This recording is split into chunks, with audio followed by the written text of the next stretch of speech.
में बीतता था, एक फर्क भी है, अभी भी बीतता है, ये बात ठीक है। लेकिन मैं काफी बार एक इस चीज को भी देख पाता हूं कि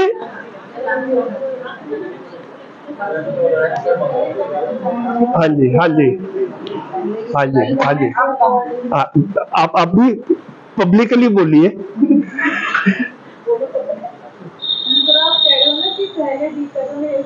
अभी भी बीतता है, अभी मैं इस चीज को डिनाई नहीं कर रहा, अभी भी बीतता है। बस एक चीज की तरफ ध्यान दिला रहा था कि हमने देखा कि हमारे दादी जी के टाइम पे और हमारे बचपन में हमारे घर में अंगीठी जलती थी, ठीक है, अब अंगीठी नहीं जलती है। एक डिफरेंस और हुआ है ना, वो मसाले कूटते थे, हाथ से सारा काम करते थे सारे, ठीक है। अभी जो है वो, अभी बस मैं इतना एक ध्यानाकर्षण जो है ना वो इतना है ना, मैं इस चीज को अंडरमाइन नहीं कर रहा, मैं इस चीज को इग्नोर नहीं कर रहा, मैं इस चीज को मतलब कम वजन नहीं दे रहा कि अब जो है वो काम नहीं होता, ऐसा मेरा बिल्कुल भी मंशा नहीं है कहने का। लेकिन सुविधाओं के लेवल के ऊपर आज से 40 साल पहले, 50 साल पहले जितना, अभी मतलब पहले मैं बैठ के सोचता हूँ, मतलब मेरे को कुछ याद क्लियरली नहीं आता क्योंकि मैं काफी छोटा था। सपोज करें तब भी घर में कभी मेहमान आ जाते होंगे और चाय बनानी पड़ती होगी, और अंगीठी एक बार जलाते हैं तो वो लगातार तो जलती नहीं रहती है, तो अंगीठी को सेटअप करने में भी एक टाइम लगता है ना। फ्रिज भी नहीं होते थे, तो अभी क्या होता है कि घर में कुछ बचता है तो चलो भी अभी फ्रिज में रख दिया, है ना। जब उस टाइम पे फ्रिज नहीं थे, है ना, तो अभी है ना, तो हर बार जो है वो आपको वो करना पड़ता। तो अभी हम जितनी आसानी से चूल्हा जला लेते हैं, गैस लाइटर लिया और गैस जला ली और फ्रिज खोला और चीज निकाल ली, वो चीज आज से 40 साल पहले, 50 साल पहले नहीं थी। सिर्फ इतनी तरफ ही जो है वो इशारा कर रहा है। हाँ जी, किचन की बोतलें, डिब्बे, शीशियां घटी हैं और बाथरूम की बढ़ी हैं कि कोलेस्ट्रॉल इसमें है, तेल ये यूज नहीं करना, घी नहीं खाना है, मक्खन कम कर रहा है, और वहाँ कंडीशनर, शैम्पू, अलग अलग तरह के तेल, बाथरूम भर गया, किचन खाली। ठीक है, ठीक है। तो एक जो है ना, ये सिर्फ इतना कह रहे हैं कि ये इंद्रिय सुख है। इंद्रिय सुख के साथ में जो जिसको हम सुविधा कह रहे हैं, इसी को हम क्या कह सकते हैं, फिजिकल कंफर्ट।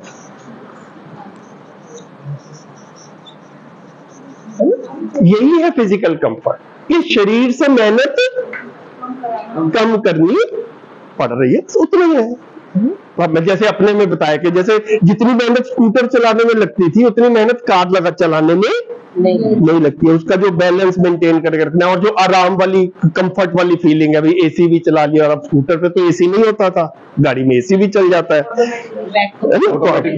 ना। तो ये सब क्या है, इसको हमने कहा मध्यस्थ दर्शन में। देखिए कितनी स्पष्ट सी बात है, ये हमसे कुछ छुपा हुआ नहीं है, लेकिन इसको इतनी क्लियरली हम कैटेगराइज कर पाए।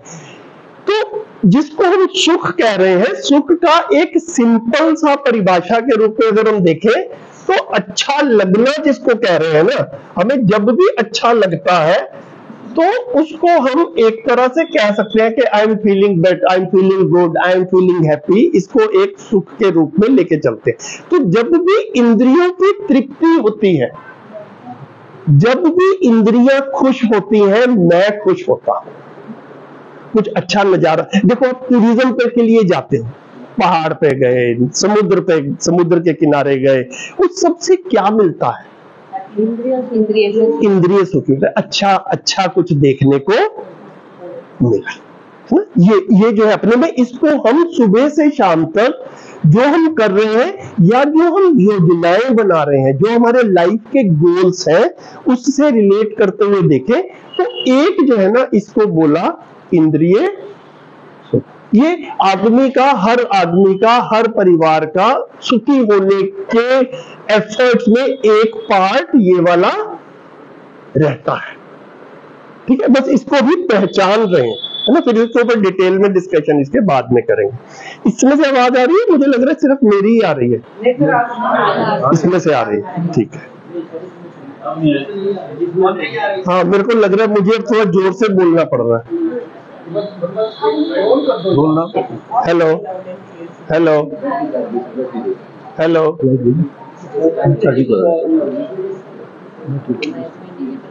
अच्छा, इसकी बैटरी तो आज पहली बार यूज हुआ है। अच्छा अच्छा।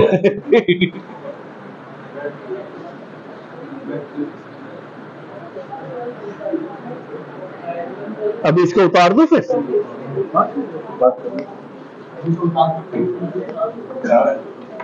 और पानी मिलेगा पीने का? हाँ हाँ,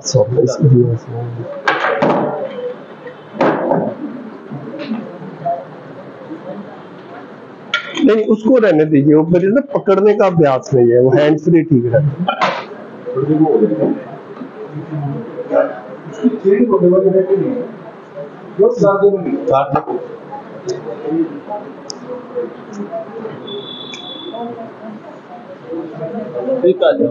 ठीक है, इंद्रिय सुख स्पष्ट हो रहा है, हम सब अपनी जिंदगी में वेरीफाई भी इसको कर पाते हैं।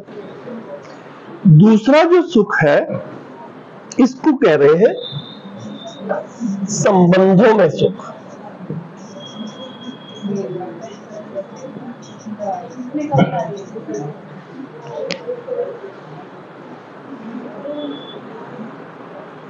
हम सब संबंधों में भी सुखी या दुखी होते हैं। हम सब संबंधों में भी सुखी या दुखी होते हैं, और संबंधों में एक दूसरे के प्रति फीलिंग्स रहती हैं। वो जो फीलिंग है ना, वो जितना हम उस फीलिंग को पकड़ पाते हैं उतनी हमारे को प्रैक्टिस होती है, उतनी हमारी क्लियरिटी बढ़ती है कि ये वाला सुख जो है ना, ये कैसा सुख है, और ये सुख है या दुख है, रोजमर्रा की घटनाओं में, जिंदगी में, सुबह से शाम तक हम इसको भी अपने में महसूस कर पाते हैं। तो इंद्रिय सुख में जिस तरह से हमने सुख और दुख वाले एस्पेक्ट को थोड़ा सा कंसीडर किया, संबंधों में भी कुछ इस तरह की घटनाएं समझ में आती हो रोजमर्रा की जिंदगी में, अपने में घटी हो, अपने आसपास घटे हुए देखा हुआ हो, है ना, और ऐसा इतनी सेंसिटिव भी ना हो कि पब्लिकली शेयर नहीं की जा सकती, जो नॉर्मल शेयर किया जा सकता है वही शेयर करें। क्या क्या इस तरह में एग्जाम्पल्स दिखते हैं जब हम संबंधों में सुखी महसूस करते हैं या संबंधों में दुखी महसूस करते हैं? बच्चा होना टीचर से सुनते हैं, टीचर से। हाँ जी बताइए। हाँ हाँ, कैसे रिस्पेक्ट करता है या कैसे रिस्पेक्ट नहीं करता है? चाहे वो हमारे बच्चे हो या हमारे हस्बैंड है, अगर हम उनके लिए रिस्पेक्ट रखते हैं तो हम उसको वापस एक्सपेक्ट करते हैं अपने लिए। अगर वो करते हैं हमें अच्छा लगता है, अगर वो नहीं करते तो चीजें हर्ट करती है। सिंपल। हाँ जी, सर अगर हम लोग बैठे रहिए, आराम से बैठे रहिए, कोई फॉर्मल नहीं है, हम लोग है ना, भाई बहन के रूप में है, आराम से बिल्कुल रिलैक्स। यहाँ के घर जाए और कोई बच्चा या हस्बैंड भी या कोई भी हमें लाके पानी का गिलास दे, तो वो चीज हमें अच्छी लगेगी। वो मतलब उस क्षण भर की खुशी तो है ही है, और लेकिन उससे हमारे रिश्ते और ज्यादा मजबूत भी होंगे। कोई काम बता रही तो दिमाग खराब हो जाता है।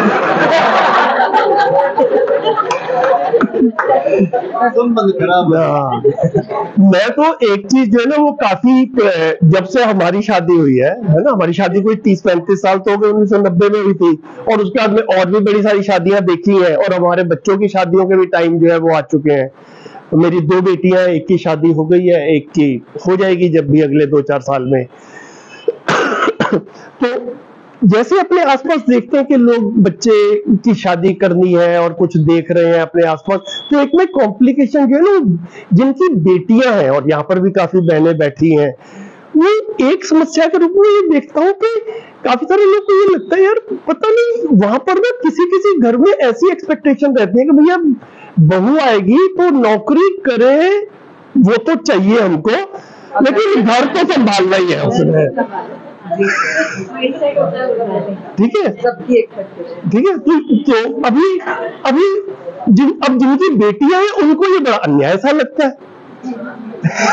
ना, कि हमारी बेटी बहू बन के दूसरे के घर में जाएगी। ठीक है, तो या तो मतलब घर सेट कर ले, घर संभाल ले ये, और अगर आपको नौकरी वाली चाहिए तो फिर घर के लिए जो भी मदद वगैरह चाहिए होती है, कोई हेल्पर्स रखे जाए, है ना, कुछ वो उस तरीके से सिस्टम बनने की एक लिबर्टी भी जो है वो घर में होनी चाहिए। तो काफी बार जो है जब ऐसा लगता है तो ना एक अपने में फीलिंग आती है कि इन लोगों को शायद एक घर में एक नया मेंबर चाहिए था, या पैसा कमाने के लिए कोई, हाँ, है ना, और काम करने के लिए जो है मतलब सब कुछ बस ये काम के हिसाब से रहे।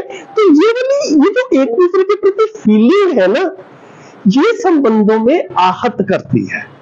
अगर ये तृप्ति नहीं मिलती है तो फिर ये हमको हर्ट करता है ना। और ये सिर्फ बहू के साथ में नहीं, बहू का तो एक एग्जाम्पल है, काफी घरों में मैं देखता हूं कि इवन बुजुर्ग जो है वो भी निराशाजनक परिस्थितियों तक पहुंचते हैं। जब 75 के, 80 के, 85 के हो गए, मैं कई घरों को जानता हूं जहां पर ग्राउंड फ्लोर पे बुजुर्ग मम्मी पापा रहते हैं जो दादा दादी हैं, और फर्स्ट फ्लोर पे उनके बच्चे रहते हैं जो 50 साल की उम्र वाले हैं, और उनके बच्चे उनके साथ में, और इनका खाना अलग अलग बनता है। आपने भी देखे ऐसे केसेस? ठीक है, मतलब एक ही घर में रहते हुए साथ में खाना खाने की स्थितियां भी जो है वो नहीं। मैं अपने एक बार एक दोस्त के घर में गया था, पहली बार ही गया, तो उसकी मम्मी की डेथ हो चुकी थी, है ना। तो मैं जब गया तो वो मेरे को सीढ़ी से ऊपर फर्स्ट फ्लोर पे ले जाने लगा।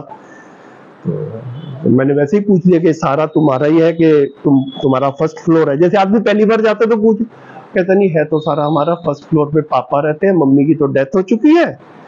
और फिर उसने बड़ी आसानी से ना, एक तरह से जैसे आदमी को हेल्पलेसनेस सी होती है, तुम्हें पता है आजकल का जमाना कैसे है, अभी इनका भी खाना बनाने कोई आती है और इनका खाना वाना चलता रहता है, हम लोग ऊपर रहते हैं। ये सिर्फ मेरा दोस्त है एक जिसकी मैं बात बता रहा हूँ, या आपने भी ऐसे केसेस देखे हैं? ठीक है, सब बता देंगे ना, सब बोलने की जरूरत भी नहीं है, बस हमारा ध्यान जो है वो, हाँ, सब हमारा बस ध्यान चला जाए कि मम्मी पापा और बच्चे, इनके संबंधों में भी कितनी जो है वो गैप्स जो है वो आ गए। पढ़े लिखे सभी हैं, अच्छी पोजीशंस पे सभी हैं, साथ में जीने की योग्यता नहीं बनी।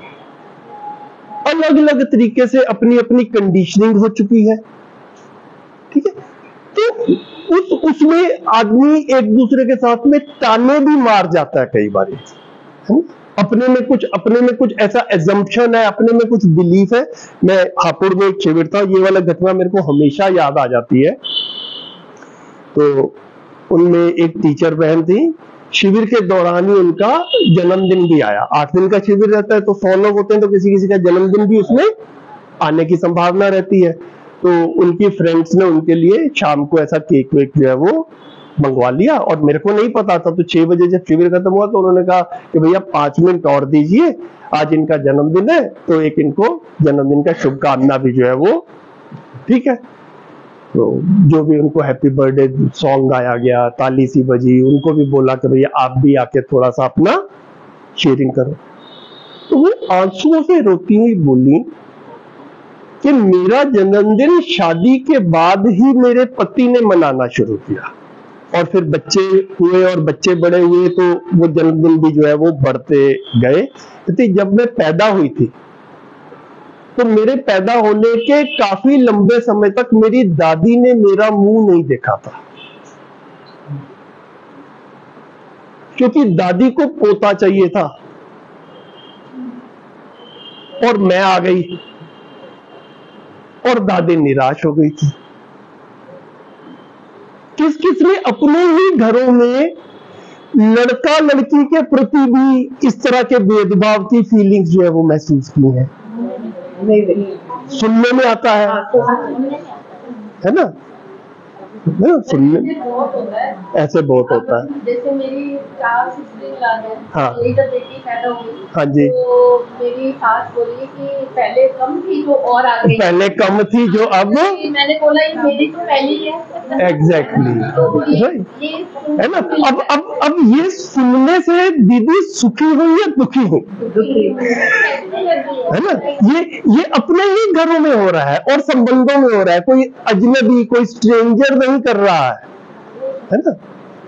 तो ऐसा भी नहीं है कि सब घरों में हो रहा है, लेकिन इस तरह की घटनाओं की तरफ सुबह से शाम तक देखा जाए तो घर में सुविधाएं होते हुए भी जो एक दूसरे के प्रति हम कभी कुछ कह देते हैं, उस कहने से सामने वाले तक कुछ भाव पहुंचता है ना। एसी चलता ही रहता है, कुर्सी का कंफर्टेबल रहती ही है, उस सब के बावजूद भी दुख जो है वो महसूस होता है। ठीक है, तो ये वाला घटनाओं को जो है हम संबंधों में एक दूसरे के साथ में सुख या दुख को रिलेट कर। ओमवीर भाई कुछ कहना चाह रहे हैं। जैसे कल भी है ना, मेरी वाइफ ने भी शेयर किया है। हाँ जी। मेरी दादी है ना, मेरे भाइयों को तो बिल्कुल प्योर दूध देती थी। अच्छा। लेकिन मेरे को और मेरी मम्मी को है ना पानी मिला के दूध देती थी। अच्छा। ये बिल्कुल वैसे काम है। हाँ। ये चीज तो हमारे नहीं होता था मिठाई का डब्बा जो कोई अच्छी चीज आपको मिठाई का डब्बा लेके आया, उससे वो मिला। हाँ। मिठाई लेके आने की क्या जरूरत थी, कोई छोरा थोड़ी हुआ है। तो आप मिठाई लेके क्या आने की जरूरत थी, कोई छोरा थोड़ी हुआ है ना। तो ये लड़की पैदा होने पे मिठाई बांट दी तो भी प्रश्न जो है वो, और आज की जनरेशन को अभी पता ही नहीं। कोई बात नहीं। देखिए उदाहरण की भी ना एक सीमा रहती है। मैं ये भी नहीं कह रहा कि सबके घर में ऐसा हो रहा है। मेरे होने पे मेरे दादाजी ने पूरे एरिया में लड्डू बांटे। हाँ। तो मतलब देखिए क्या रहता है, हम इसको बस इसको देख पाए, है ना। तो जब उन्होंने बांटा तो अच्छा लग रहा है, आपको है ना, जब पता चला आपको बड़े होकर के भी बांटे थे, तो ये संबंधों का सुख है। तो संबंधों में जब भाव पहुंचता है तो हम सुखी महसूस करते हैं। मैं ये तो नहीं कह रही कि संबंधों में हमें दुखी मिलते हैं, संबंधों में भी सुख मिलता है, संबंधों में भी दुख मिलता है ना। जब हमको न्यायोचित व्यवहार मिलता है, ऐसा लगता है कि हाँ ये न्यायपूर्वक जी रहे हैं, जैसा अपेक्षा थी वैसा कर रहे हैं, हमें अच्छा लगता है। जब वैसा नहीं होता है तो बुरा लगता है। ये एक सुख दुख को जो है संबंधों के साथ में हम रिलेट कर पाए। दो लड़की होने के बाद तो नाम, जैसे मेरी सिस्टर का नाम है बरपाई,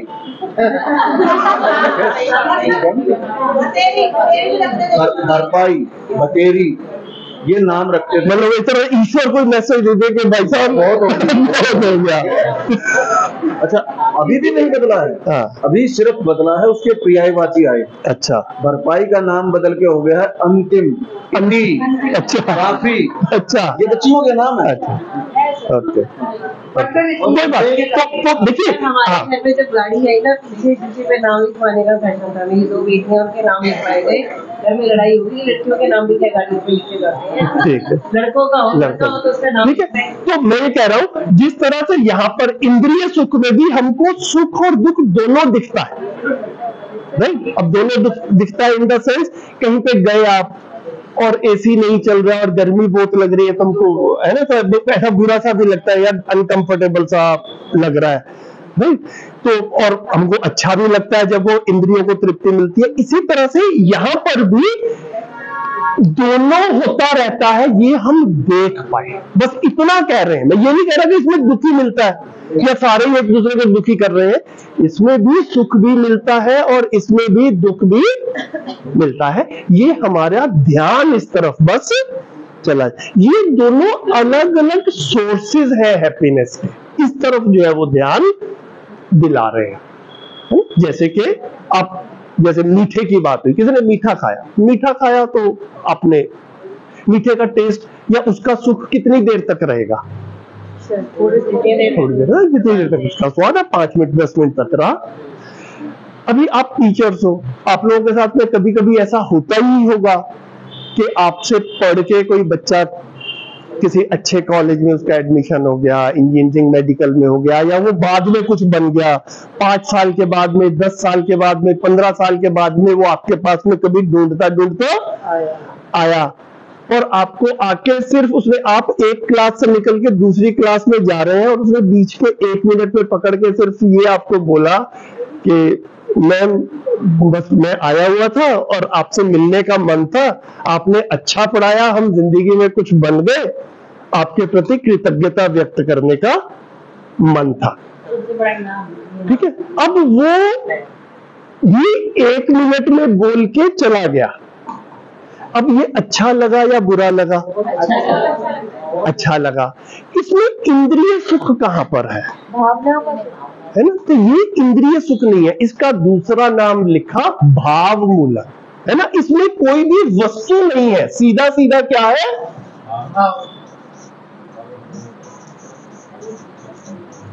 सीधा सीधा भाव है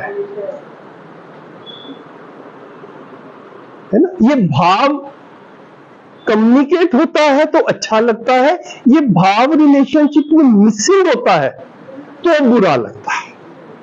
इसको हम अपनी जिंदगी में पहचान भर पाए।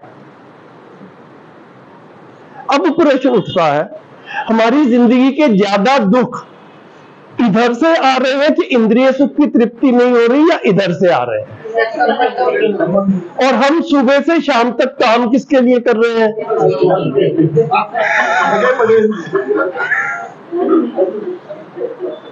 सुबह से शाम तक जो कर रहे हैं उससे पैसा आने से सिर्फ सुविधाएं, फिजिकल कंफर्ट, इंद्रिय सुख, खाना पीना, शरीर का आराम, इतना ही होता है पैसे से।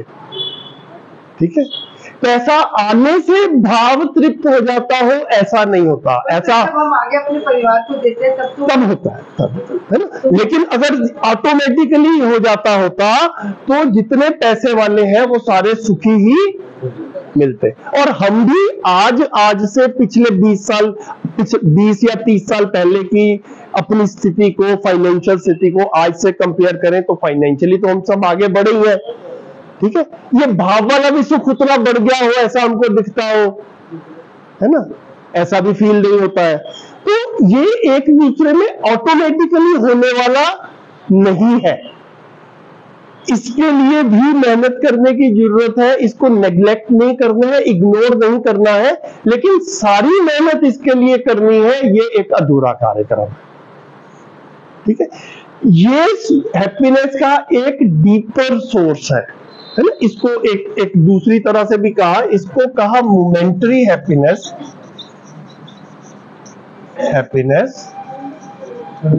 क्षणिक सुख,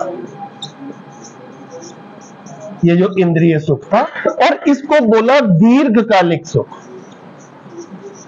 लॉन्गर लास्टिंग हैप्पीनेस।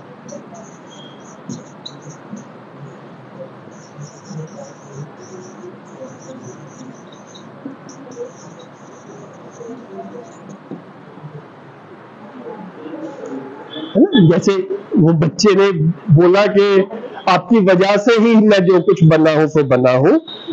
अब ये 10 सेकंड का या 10 मिनट का सुख है, या ये अगले 10 साल तक जब भी याद आएगा वो सुख जो है वो मिलता है ना?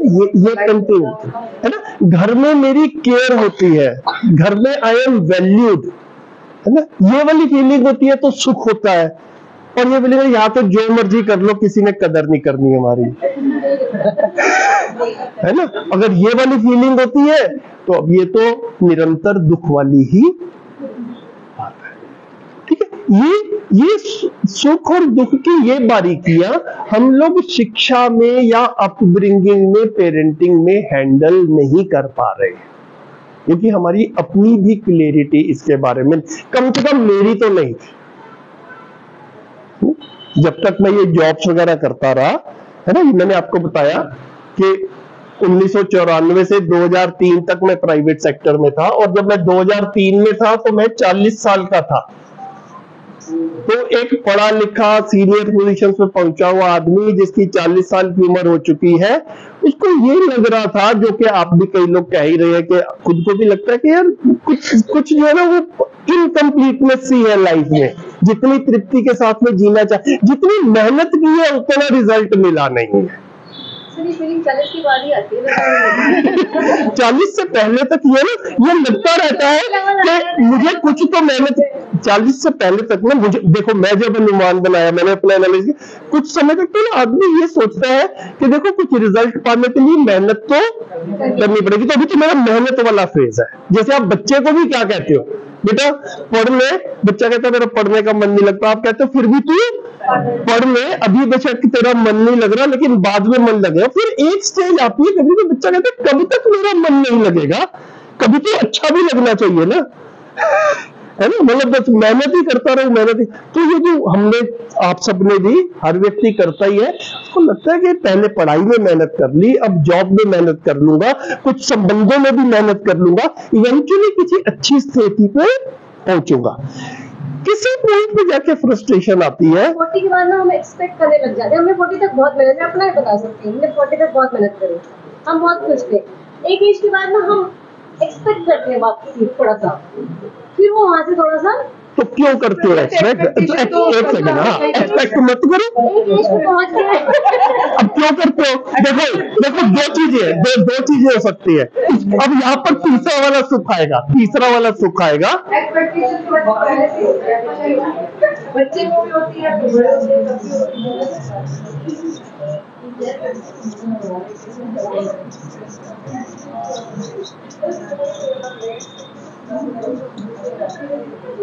तीसरा वाला आया, इसको कहा समाधान से सुख या समझ से सुख, है ना। अब आप ही के पॉइंट को ले लेते हैं। अब आप एक्सपेक्ट करते हो, ठीक, अब ये एक्सपेक्ट गलत कर रहे हो या ठीक कर रहे हो? मेरे हिसाब से मैं ठीक ही कर रही हूँ। और दूसरे के हिसाब से ठीक है। अब एक ही घर में ठीक और गलत का निर्धारण नहीं हो पा रहा है, ठीक है। ये मानव जाति का सबसे बड़ी एक विडंबना है कि हम ना ठीक और गलत को बड़ा एब्स्ट्रैक्ट मानकर चल रहे हैं। कितनी बार चर्चाओं में ऐसा क्लियरली निकल कर आता है, और घर में भी या स्कूल में भी, किसी भी या गली मोहल्ले में किसी भी इंटरेक्शन में देखो, जब भी आपस में कुछ वाद विवाद होता है, उसके मूल में यही है कि दोनों व्यक्ति अलग अलग को ठीक मान रहे हैं। मुझे कुछ ठीक लगता है और साथ वाले को कुछ और ठीक लगता है। मैं तो इसमें एक चीज और जोड़ना चाहूंगी, सेहत। मुझे ऐसा लगता है 40 तक हम लोग बहुत थोड़ा सा फिट होते हैं, 40 के बाद आदमी की सेहत में वो चीज नहीं होती, थोड़ा सा फर्क होने लग जाता है। तो जितना हम कर पाते हैं अपने परिवार के लिए, वो हमारा थोड़ा सा लैग करने लग जाता है। तो हम वहां पर एक्सपेक्ट करते हैं कि हमने अपने बच्चों को इतना कर दिया, या अपने हस्बैंड ने कि अब हमको थोड़ी सी सहयोग की जरूरत है तो हमको करो, इसमें तो कोई सेल्फिशनेस नहीं है। तो ये हमारी असफलता ही है कि हम जिनके साथ में हमने इतना टाइम बिताया, उनको अभी तक इतना भी समझ में नहीं आया है कि इसकी कदर करनी है। तो ये अपनी घोर असफलता है, इससे कम में चलेगा नहीं। मतलब ये निष्कर्ष अच्छे से निकल के आए, जिनके लिए जिंदगी समर्पित कर दी, राइट, उनको पता भी नहीं चल रहा कि, ठीक है, समर्पित, ठीक है। तो अब हमारा रोल क्या था, हमारा एज पेरेंट, यहां पर देर ये सवाल निकल कर आता है जब जहां पर जाकर के अब हैप्पीनेस करिकुलम टिकता है। एज टीचर या एज पेरेंट हमारा रोल क्या है, ठीक है। ये जो समाधान या समझ है ना, ये मुझ में भी हो और जिनके साथ में जी रहा हूं उनमें भी हो। क्योंकि ये आपके स्कूल का नाम क्या है? School of coexistence. Manav coexistence में ही है, परिवार भी कोएग्जिस्टेंस ऑफ ह्यूमंस है, स्कूल भी कोएग्जिस्टेंस ऑफ ह्यूमंस है। जहां पर भी मोर देन 1 पर्सन है, वो कोएग्जिस्टेंस ऑफ ह्यूमंस ही है ना। हस्बैंड वाइफ भी दे कोएग्जिस्ट, साथ में बच्चे हैं, मम्मी पापा है, घर में 4-6 लोग रहते हैं, they coexist, it is called a family, right. उस स्कूल में 100 टीचर्स हैं, 2-4 हजार बच्चे हैं, ये सब क्या है? ये भी एक कोएग्जिस्टेंस है। कोएग्जिस्टेंस की सफलता सबकी समझदारी से ही इंश्योर होती है। एक आदमी के समझदार होने से धरती या परिवार या समाज ठीक नहीं हो जाएगा।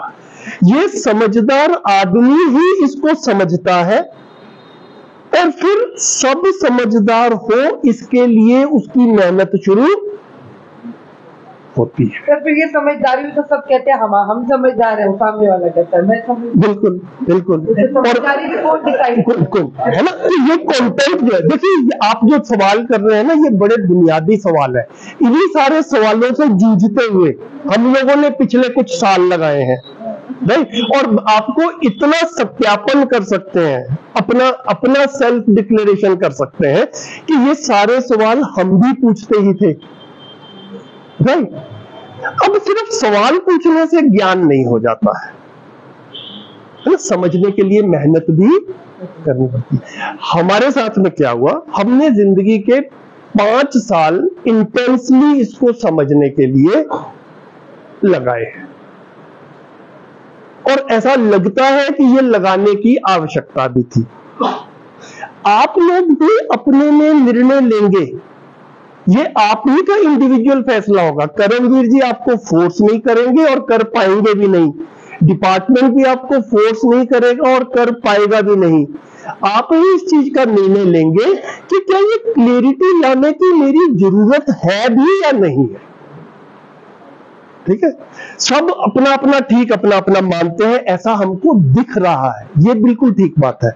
लेकिन क्या कुछ ठीक गलत होता भी है या नहीं होता है? मैं सपोर्ट करने के लिए बोलता हूँ कि कोई फोर्स नहीं करेगा। हाँ, लेकिन जो समझना चाहे उसको मैं ऑन ड्यूटी बस। तो ये सपोर्ट कर सकते हैं, अब ये भेज भी सकते हैं, जाना है कि नहीं जाना है, समझना है कि नहीं समझना है, ये हमारा निर्णय रहेगा।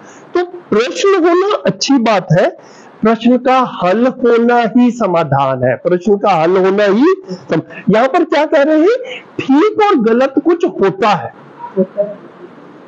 अदरवाइज तो जो रोज का आजकल का अखबार उठा के देख लो ना, वो क्या रहा है, एक पॉलिटिकल पार्टी दूसरी पॉलिटिकल पार्टी को गलत कह रही है, वो कह रहे तुम गलत हो हम सही। दूसरी पॉलिटिकल पार्टी इनको गलत बोल रही है, कह रही है तुम गलत हो हम ठीक है। देश के लेवल पे भी गलत ठीक का निर्धारण नहीं हो रहा है, घर के लेवल पे भी गलत ठीक का निर्धारण नहीं हो रहा है, क्योंकि गलत ठीक के ऊपर हमने समझने में ऊर्जा लगाई नहीं। हमने तो नौकरी में ऊर्जा लगाई है, तो नौकरी जहां पर ऊर्जा लगाई है उसके प्रतिफल के रूप में सैलरी हमको मिली है, कारें हमारे घर में आई है, इतनी सफलता हमको मिली है, उससे काम चला नहीं है। ये जो है अपने में देखने की बात है। तो ये जो है ना, ये सबसे बड़ा सुख है। ये हमारे लिए नई बात थी। जब मैंने अपना पहला परिचय शिविर सन 2014 में किया था, तो मेरे लिए ये नई बात थी। ऐसा हमको ना भासाभास होता था, इसमें सुख मिलता है और इसकी कमी से दुख होता है, इसको हम सब अच्छे से पहचानते हैं, इसको एक बच्चा भी अच्छे से पहचानता है। बच्चे को भी उसका खिलौना दे दो, बच्चे को भी उसकी चॉकलेट दे दो, वो खुश होता है, उससे ले लो तो वो दुखी होता है, चिल्लाता है। इसमें भी सुख या दुख का भासाभास होता है, जरा सा ध्यानाकर्षण करते हैं तो इसकी तरफ भी ध्यान जाता है। मध्यस्थ दर्शन से स्पष्ट रूप से क्या बताया गया कि ये वाला सुख इस सुख से ज्यादा डीपर है, ज्यादा वजनदार है, ज्यादा महत्वपूर्ण है। ये इतनी स्पष्टता से पहले नहीं पता था, और ये तीसरे वाले का तो हमको पता ही नहीं था। तो जैसे जैसे ये पता चलता है हमारी जिंदगी में हमारा रोल क्या है, ये भी पता चलता है। तो मुझे भी समझदार होना है और मुझे अपने बच्चों को भी समझदार बनाना है। मैं भी संबंधों में तृप्ति पूर्वक जी पाऊं और मेरे बच्चे भी संबंधों में तृप्ति पूर्वक